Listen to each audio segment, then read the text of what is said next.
తన స్వరక్తము చేత ప్రజలను పరిశుద్ధ పరచుటకే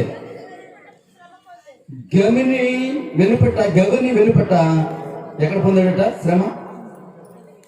గవిని వెలుపట. యేసుక్రీస్తు వారిని ఎక్కడ సిలువేశారు? ఊరిలోనా, ఊరి బయటనా? గొల్కతా కొండపై. దానికి ఇంకో పేరు ఉంది. దానికి ఇంకో పేరు ఉంది. ఏంటి? ఇంకా చక్కని మాట చెప్పండి. ది గ్రేట్ మోసపూరితమైనటువంటి సేవలు చేసేటువంటి వారిలో బ్రదర్, నా దగ్గర మనం చూస్తున్నప్పుడు మందిరంలో ఒక బైబిల్ ఉంటుంది. బైబిల్ స్టాండ్ దగ్గర ఉంటుంది ఒక బైబిల్ ఉంటుంది. ఆ బైబిల్లో చాలా పటాలు ఉంటాయి. ఆ పటాల్లో దేవాలయం నమూనా, అలాగే క్రీస్తు వారిని సిలివేసినటువంటి ఆ ప్రదేశం యొక్క నమూనా, అలాగే కల్వరి గిరి యొక్క నమూనా, ఇటువంటివన్నీ కూడా ఉంటాయి. అవి నేను చాలాసార్లు చూస్తుంటాను. ఇక్కడ సెకండ్ మాట అంటాడు, మరొకసారి చదువుతాం. కావున తన స్వరక్తము చేత ప్రజలను పరిశుద్ధపరచుటకే గవని ఎలుపట శ్రమ పొందెను. మత్తయి శుభవార్త 21:39 అక్కడ ఒక సందర్భాన్ని మనం చూడగలం. చూడండి. అతను పట్టుకొని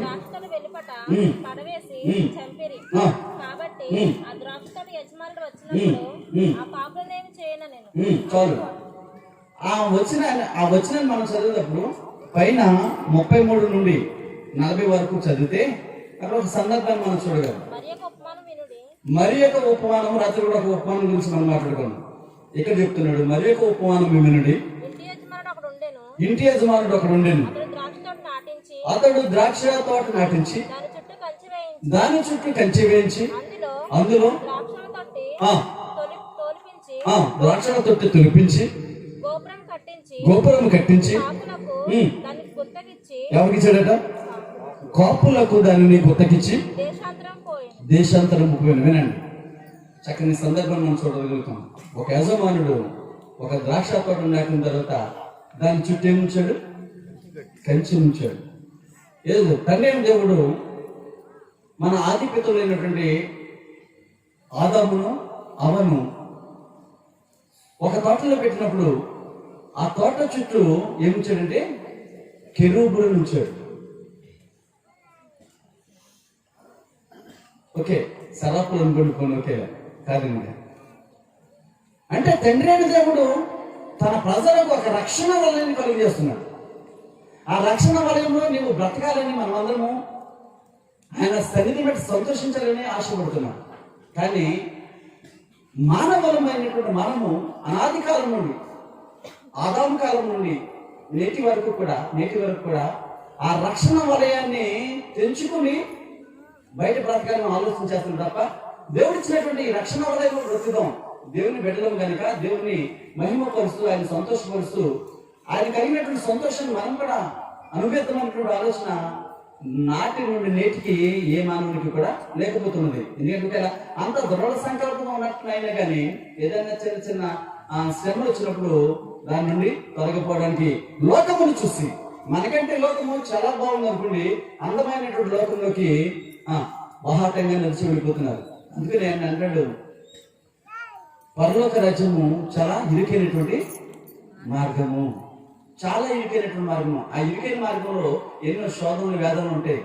అంటే ఆనందం అనేది తక్కువ ఉంటుంది, సంతోషం అనేది తక్కువ ఉంటుంది. ఈ లోకంలో మీరు మానవులుగా పుట్టినందుకు, నా బిడ్డలుగా పుట్టినందుకు, నా కుమారుడైనటువంటి యేసుక్రీస్తు వారు ఎలా శ్రమ అనిపించబోతున్నాడో మీరు కూడా అలా అనిపించాలి, ఎలా అనిపించాడో మీరు కూడా అలా అనిపించాలి అని నాటి తరానికి నేటి తరం కూడా మాదిరికరంగా యేసుక్రీస్తు వారిని ఉంచారు.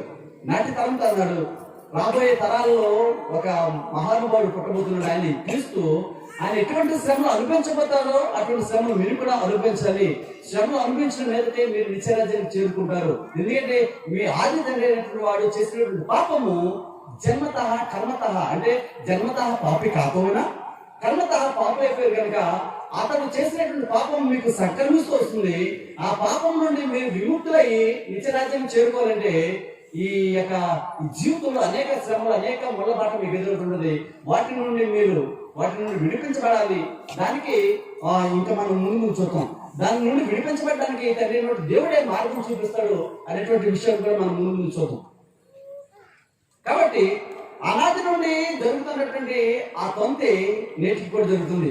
ఆనాడు మన పితరులతో చెప్పుడు ఈనాడు మనకు కనులారా చూపించి మాట్లాడుతున్నాడు. మీ కొరకు మీరు ఎటువంటి శ్రమలు అనుభవించబోతున్నారో అటువంటి శ్రమలు మీకంటే ముందుగా ఎవరు అనుభవించారు? నా కుమారుడైనటువంటి యేసుక్రీస్తు అనుభవించాడు. కాబట్టి ఆయనని మాదిరిగా తీసుకోండి. ఆయన శ్రమలు అనుభవించి మీ కొరకు మరణించి పాపం లేని వాడిగా, శ్రమలు అనుభవించాడు కానీ పాపం లేని వాడిగా ఆయన జీవించి నేను సంకల్పించినటువంటి ఆ సంకల్ప యాగాన్ని పరిసమాప్తం చేసి పరిశుద్ధంగా నెరవేర్చి మీకు రక్షణ అనుగ్రహించి ఆయన ఇల్లులో కనిపించాడు. ఆయన నా కుడి వైపున, నా కుడిలో ఆనుకుని కూర్చుని ఉన్నారు. అటువంటి యోగ్యత మీకు కలగాలంటే మీరు కూడా ఏమనిపించాలి? శ్రమలు అనిపించాలి. అపోస్తలుల కార్యాల గ్రంథము 7వ అధ్యాయం 53వ వచనంలో ఒక మాట రాయబడి ఉంటుంది. ఒక చక్కని సన్నివేశం మనం జ్ఞాపకం చేసుకున్నాం కూడా. ఆ సన్నివేశం నియమింపబడిన ధర్మశాస్త్రమును మీరు పొందితిరి గాని దానిని గైకొనలేదని చెప్పాను. దేవదూతల ద్వారా ఇవ్వబడినటువంటి ధర్మశాస్త్రాన్ని మనం పొందుకున్నాం కానీ దాన్ని గ్రహించలేక దానిని మీరుతున్నాం. గమనించండి, ఒక బంగారు పోసు పడిపోయిందని మన కళ్ళ ఎదుట మనం చూసినప్పుడు దాన్ని తొక్కుకుంటే ఎవడైనా అంటాడా? ఒకవేళ ఒక వ్యక్తి తొక్కుకుంటే వెళ్ళిపోయాడు అనుకోండి, వెనకాల వ్యక్తి ఏం చేస్తాడు? గుడ్డోడే రీడ్ అనుకుంటాడు కదా. మనసులో ఏమనుకుంటాడు? గుడ్డోడే రీడు బంగారు పోసుకుని తొక్కుని వెళ్ళిపోతున్నాడు అనుకుంటాడు. అంటే ఆ బంగారం కంటే, ముత్యముల కంటే విలువైనటువంటి ఈ లేఖనాలను మనం త్రోసివేస్తే, జాగరూకమై ఉండకపోతే, జాగ్రత్తగా వీటిని పరిశీలించకపోతే మన జీవితం ఏమైపోతుంది? ఆలోచించేయండి. అందుకని పదే పదే అనేక మంది సేవకుల ద్వారా, భక్తుల ద్వారా, ప్రవక్తల ద్వారా నానా రకాలుగా నానా సమయాల్లో మాట్లాడిన దేవుడు ఈ యొక్క మాత్రమందు మనతో మాట్లాడడానికి ఇష్టపడుతున్నాడని కారణం తెలుసా? ఏ ఒక్కరు నశించడానికి ఇష్టం లేదు. లోక సువార్త 10వ అధ్యాయం 19 అంటాడు చక్కని మాట. ఇదిగో పాములను తేళ్లను త్రొక్కుటకును శత్రువు బలవంతుని మీదను మీకు అధికారం అనుగ్రహించి ఉన్నాను. వినండి, ఎటువంటి మీద అధికారం ఇచ్చాడట? పాములను, హానికరమైన వాటి మీద, సమస్తం మీద అధికారం ఇచ్చాడంటే మనం ఆలోచన చేయాలి. సమస్తం అంటే మనం అనుభవించే సమస్తం కాకుండా మనకు హానికరమైనటువంటి కొన్ని ప్రాణులు కూడా ఈ భూమి మీద ఉన్నాయి. వాటి మీద కూడా అధికారం ఇచ్చాడు. సింహం మీద అధికారం ఇచ్చాడు లేదా మనిషికి? పాము మీద అధికారం ఇచ్చాడు లేదా మనిషికి? అనాధికారం చెప్పాడు, అది నిన్ను మడి మీద కరుస్తుంది, నువ్వు దాన్ని తల మీద పడతావని చెప్పాడు. నాటి నుండి నేటి వరకు ఆ పాముతో వైరుధ్యము కలిగే జీవిస్తున్నాడు మానవుడు.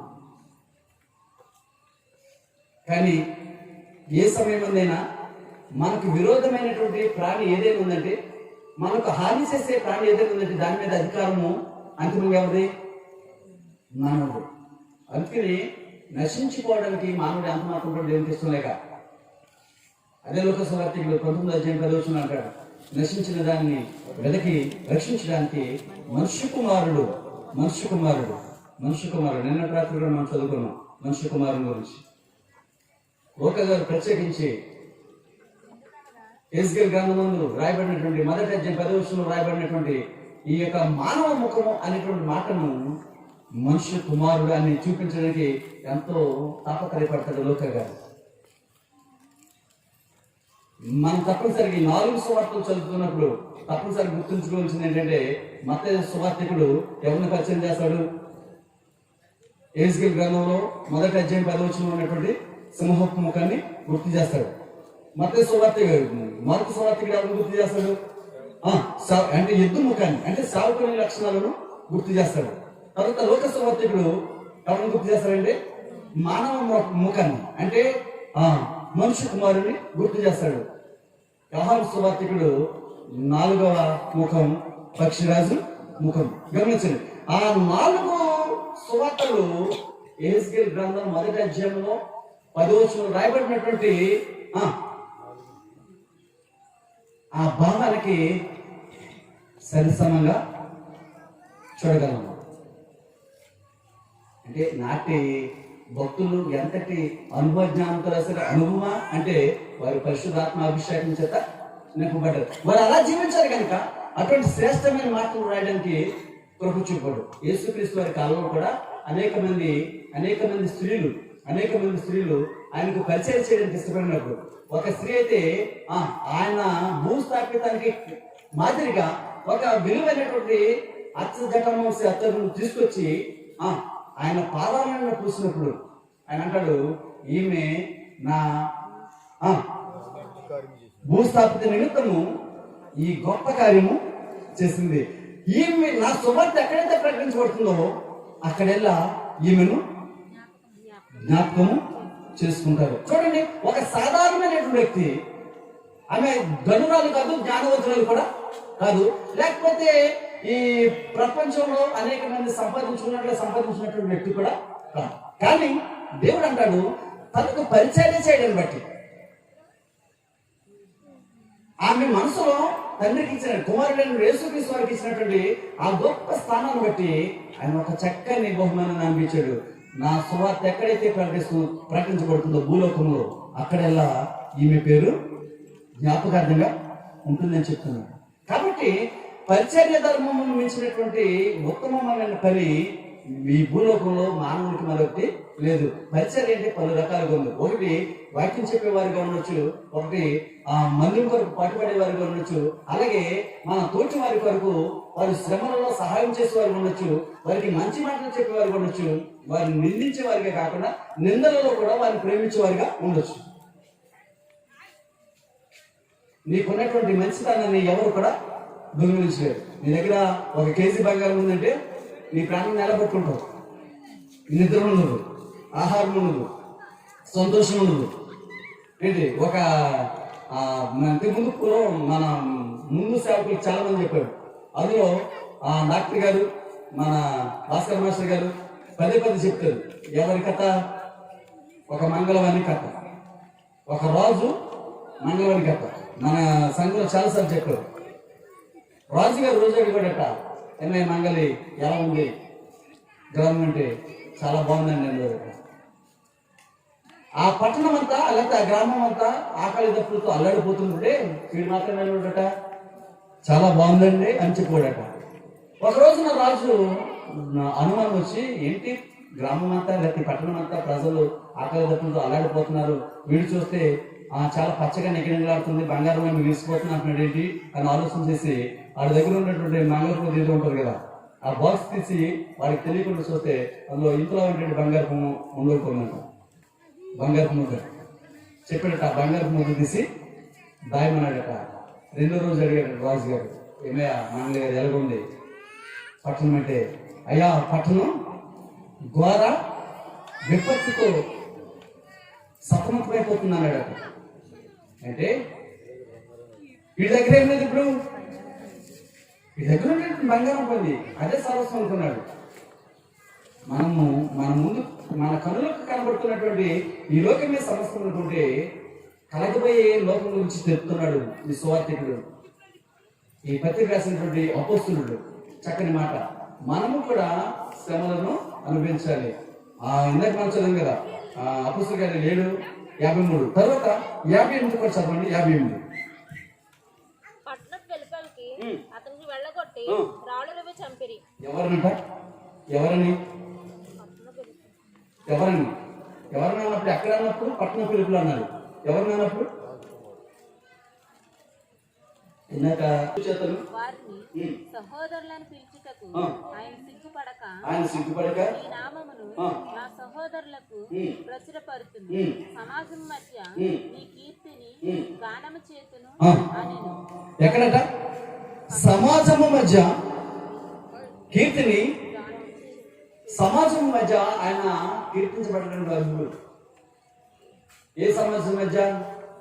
ఈ సమాజం మధ్య మాత్రమే కాదు, మహాసమాజం మధ్య కూడా కీర్తనకారుడు ఇంకొక మాట అంటాడు.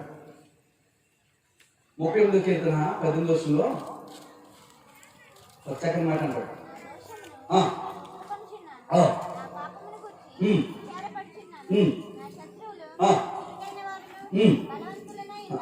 35:18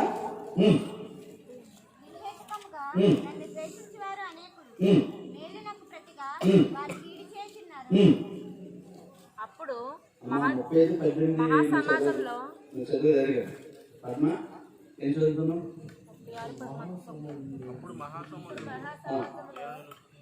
చెప్పండి, ఈయన మీరు చదవండి. 35:18 రమేష్ గారు చదవండి. అప్పుడు మహాసమాజంలో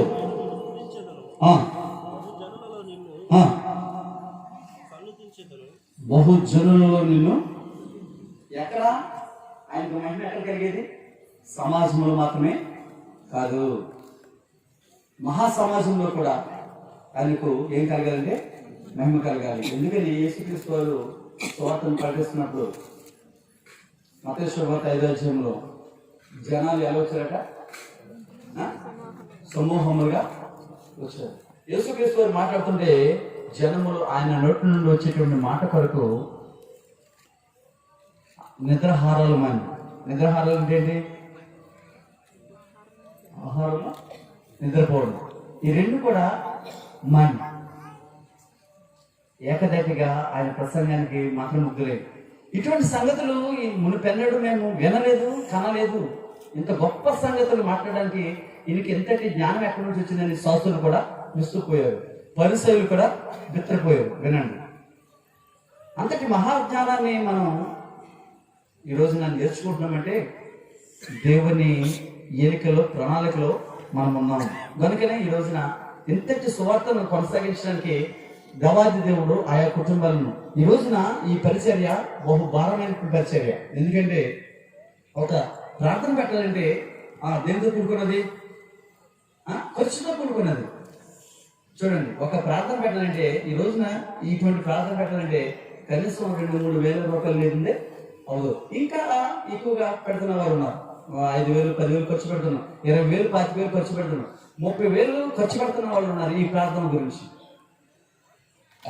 అంటే దేవుడు ఎంతగా మన జీవితాల్లో మేలు చేస్తే అంత త్యాగానికి సిద్ధపడి పనిచేస్తున్నాం. కనుక ఈ పరిచర్య ధర్మాన్ని కొనసాగించడానికి దేవుని ప్రణాళికలో మనం ఉన్నమైనటువంటి సత్యాన్ని ఏనాడు కూడా విస్మరించకూడదు. కష్టం వచ్చినా, నష్టం వచ్చినా, ఈ రోజున నీ పంట పాడైపోయి ఉండొచ్చు, ఈ రోజున నీ చేతికి అందినటువంటి ధనము లేకపోతే ఆ యొక్క ఆశీర్వాదం ఏదో అది అందకపోవచ్చు, అయినా నీవు కృంగిపోవడానికి వీలు లేదు. ఈ రోజున నిన్ను విడిచిపెట్టాడని దేవుడు అనుకుంటున్నామేమో, కానీ ఏనాడు కూడా నిన్ను దేవుడు విడిచిపెట్టాడు. ముందు ఇదే మనతో మాట్లాడతాడు. ఈ గ్రంథంలో ఈ విషయాలే ఆయన ఎన్నికలు మనం ఎంత ఉన్నతమైనటువంటి ఆలోచనతో, ఎంత ఉన్నతమైనటువంటి స్థానంలో మనం ఉన్నామో ఈ పత్రిక ద్వారా మనం మాట్లాడతాం. అయితే ఈ పత్రిక భాగం ఏంటంటే విశ్వాసం అనేది. ఎవరి మీద విశ్వాసము? దేవుని మీద. మనకు నడుస్తున్నటువంటి విశ్వాసం అనేది ఏనాడు కూడా విడిచిపెట్టడానికి వీలు లేదు. ఈ వాక్యం ముగిస్తాం, కొంచెం ముందుకు చదివి ముగించేస్తున్నాం. నేను దేవుడు నాకు ఇచ్చిన పిల్లలను, ఈ మాట నేను యెహోవా ఎవరికి ఇచ్చిన పిల్లలు? నాకు ఇచ్చిన పిల్లలు అనడానికి ఆయన ఏనాడు కూడా సంతోషించలేదు. అంటే మనందరం కూడా క్రీస్తు యేసు వారు మనం తన కుమారులుగా, తన సహోదరులుగా, ఇంకా ముందు చూద్దాం. అబ్రహాము తన సహోదరుడిని పిలుస్తాడు. అబ్రహాము ఏం పిలుస్తాడు తెలుసా? తన సహోదరుడిని పిలుస్తాడు. ఎంత చక్కని మాట అండి. అబ్రహాము మనలాంటి మానవుడే, పరలోకం నుండి దిగి వచ్చిన వాడు కాదు. ప్రతి ఒక్కడు, ప్రతి మానవుడు రక్త మాంసములను ధరించిన వాడే. కానీ యెహోవాకు ఎవరికైనా అబ్రహాము స్నేహితుడట. ఈ విషయం రేపు చూద్దాం. చదవండి, ఆ వాక్యం చదివి కంటిన్యూ చేసి ముగించేసుకున్నాం. ఇదిగో నేను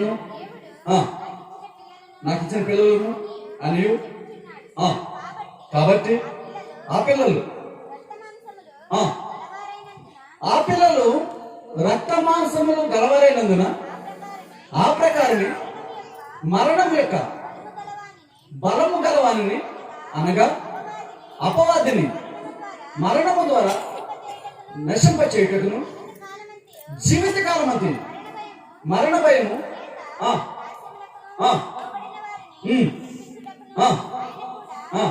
రక్తమాంసములలో ఆ. పాలువాడాయెను. ఆయన కూడా ఎందులో పాల్గొలేట దేని కొరకట దేని కొరకట మనలను మన పాపముల నుండి మన అతిక్రమం నుండి విడిపించడానికి ఆయన కూడా రక్త మాంసంలో పాల్పడేయడు. ఈ రోజు ఒక మాట చెప్తారు, మన మధ్యకు ఒక భయంకరమైనటువంటి తెగులు వచ్చింది. ఆ తెగులు పేరు కరుణ కరుణ కరుణ కరుణ కదా.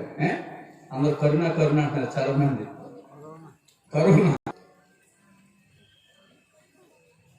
అనగా ఉమ్, అపవాదిని ఉమ్. మరణము ద్వారా మరణము ద్వారా ఉపచేయుటకును నశింప చెట్టుకును కాలమంతయు జీవితకాలం మధ్య మరణ భయము మరణ భయం చేత చేత దాస్యమునకు నాశమునకు లోబడిన లోబడిన వారిని వారు విడిపించుటకును విడిపించుటకును ఆయన కూడా ఆయన కూడా దీంట్లో రక్త మాంసములో, అందుకనే మహిమ స్వరూపుడిగా రాకుండా మానవ స్వరూపుడిగా ఈ లోకానికి వచ్చాడు.